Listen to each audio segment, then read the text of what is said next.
Unconventional, different, unique. This is the review of the one-off prototype by British Railways, a model brought to us by DTG, the Class 89, also known as the Badger. 89001 has a very short history. She was built by Brucie to a prototype specification for an electric loco for British Railways to use on the electrified East Coast Main Line. Obviously the plans changed, and as such 89001 was the only example ever built. It remained operational until the late 80s or very early 90s, where it had a very serious failure. Unfortunately, Brucie had not manufactured any spare parts to facilitate the repair to the loco. British Railways underwrote the cost of the loco against the electrification scheme, and therefore had no interest in really repairing the loco since the Class 91s came into fruition. That being said, however, upon privatisation, GNER bought the loco and refurbished it for use on the East Coast Main Line between Leeds and London. This was to cover for a shortage of electric traction during their earlier years. However, once she failed again and was surplus to requirements, she was sidelined. However, the AC Locomotive Group have purchased the loco, and 89001 is currently at Barrow Hill and is currently being restored to operational condition.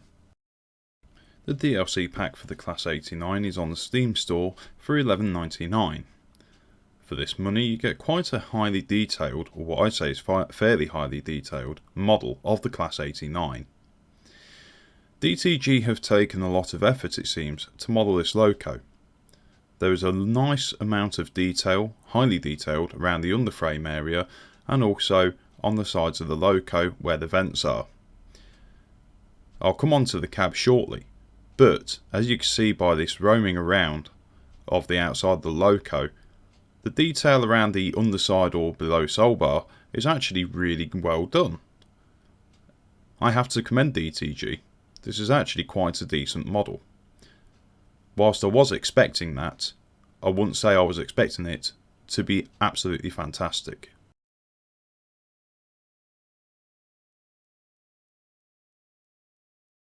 I will admit though, you will find the sounds a bit disappointing.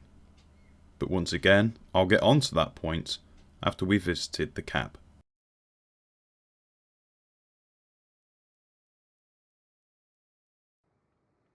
The cab model isn't too bad. It's quite well detailed. It has a functioning master key, which you have to engage before engaging the reverser. For this demonstration I've reset the AWS and I'm going to turn the reverse back to neutral so we're not deafened by the sound. The cab also has a functioning driver reminders appliance function, which is fully functional. On the left hand bank we've got the loco brake, and we've also got the train brake and an emergency brake button. Amongst various switches, a lot of these do not work, but tail light options, headlights, cab lights, your dial lights are all functional.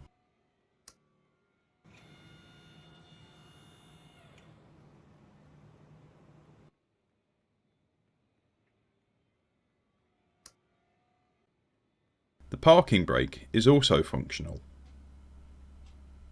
You can apply this to on, or you can apply it to off, or with a nice definitive click confirming your selection. As you can see here, we have got all the lights for all the various functions to show whether they're enabled or not.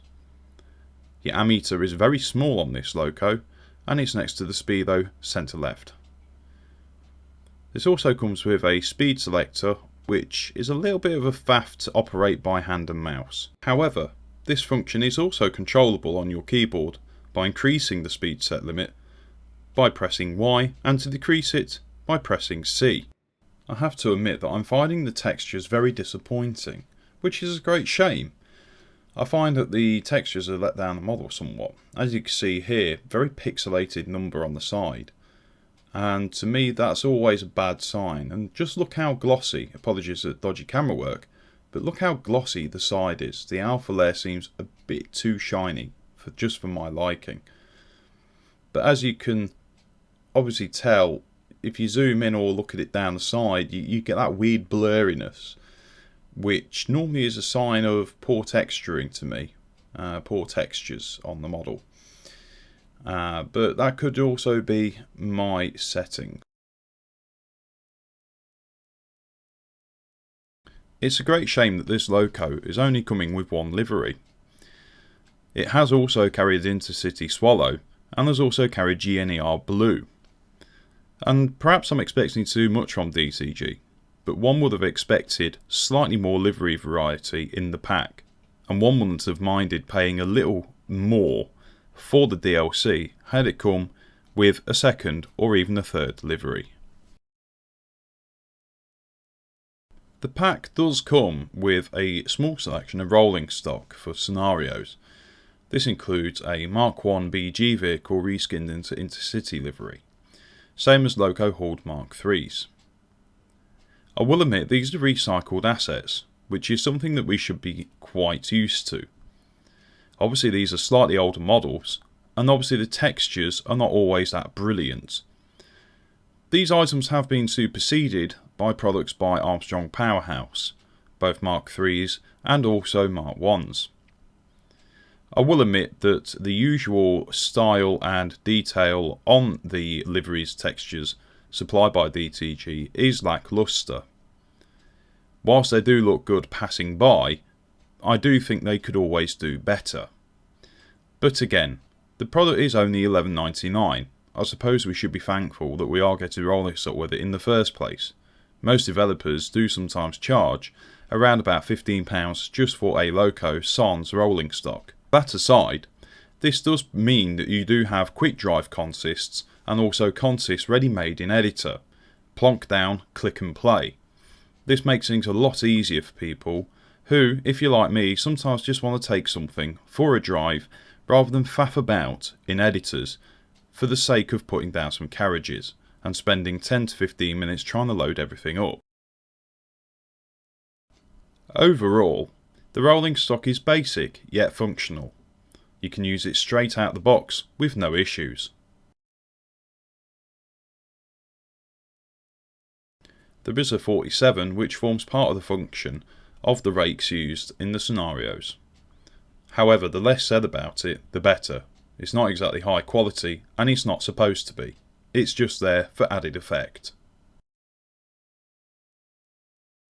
The sounds used on this Loco are recycled, and I think DTG could have done better. Class 86 blower sounds,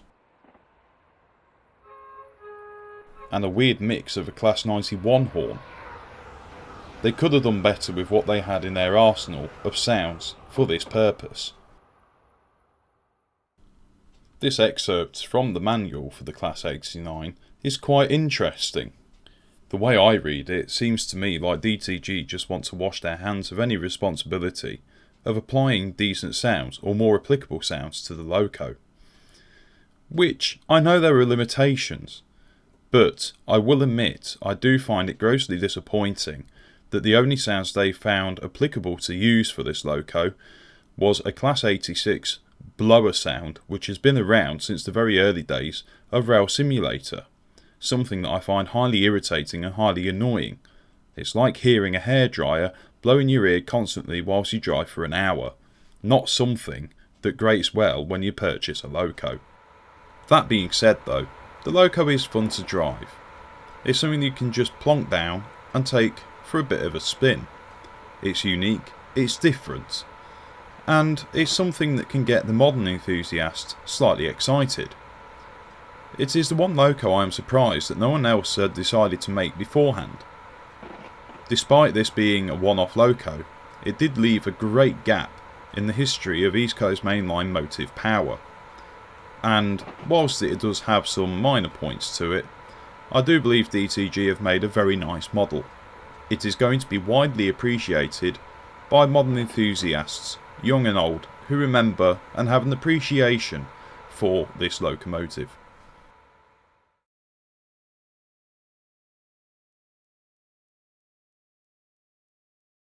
And now it's time for the final verdict. Starting with the positives, the model is of very good quality.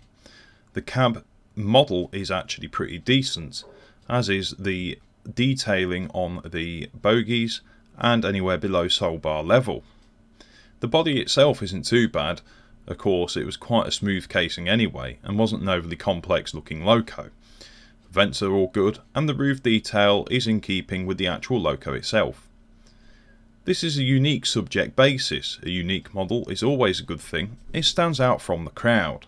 The DLC is rather affordable. At $11.99 you get 3 career scenarios, some Mark III coaches, a Mark I BG in matching livery and a dead in tow Class 47. This product also fills a gap in the repertoire of electric traction for the UK market in Train Simulator, something that has been missing for a good many years, and it is very surprising that it has not been done beforehand. And the model has good third party potential. This is a good thing, as this means the negative points will most likely get fixed where possible by third party developers, some of which I already believe are already in the process of making adjustments as I already record this video. And now we'll look at the negatives. The sound set used on the Loco could have been better. The choice of Class 86 traction sounds along with a Class 91 horn don't exactly match quite well. On the horn fronts, the Class 89 does have a very unique sounding horn, although not too dissimilar to a lot of modern rolling stock options that DTG have made. If you are to look and watch various videos on YouTube of the Class 89 in action, you'll realise that the horn sounds very different from a Class 91. The Loco only comes with one livery, although I do make exceptions to this one.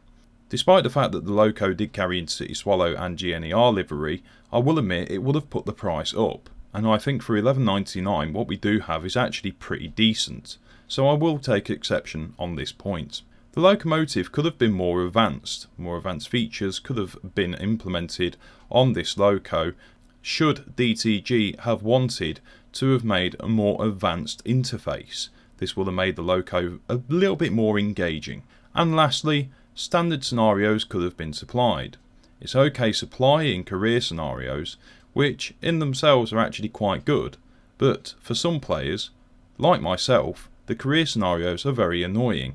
You get fed up of trying to stick to the rules 100% of the time, basically meaning you're penalised even for the smallest mistake that you made. I do feel that this detracts from the player experience. And now the overall rating. I give this model a 6.5 out of 10, with the advice that if you want it, buy it. But if you're unsure about buying it, wait and see what the third party developers do with the add-on first. And what I'm trying to say is, I bought it because I like it. I like the Loco for what it is, and despite its shortcomings, it's a Class 89. I wanted a Class 89.